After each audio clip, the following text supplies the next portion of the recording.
Wewe unaweza kusema nitaokoka kesho, lakini unalala unaamka au amki. Lakini wakati uliokubarika ni saa hiyo unapopata mtumishi wa Mungu anakwambia mpe Bwana maisha yako.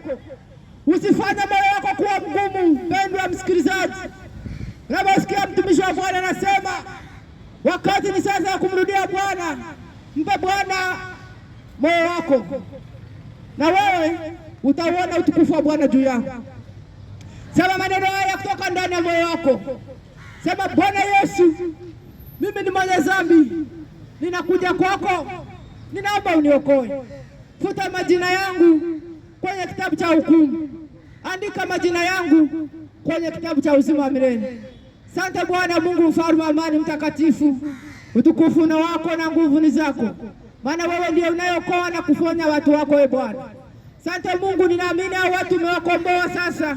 Kuanzia leo wamekuwa viumbe vipya na utukufu wako huo juu yao. Bwana, tunawarudishia heshima na utukufu, na mkono wenye nguvu ukatembea juu ya maisha yao, katika jina la Yesu Kristo aliye hai ninaomba na kuamini, kusema amen.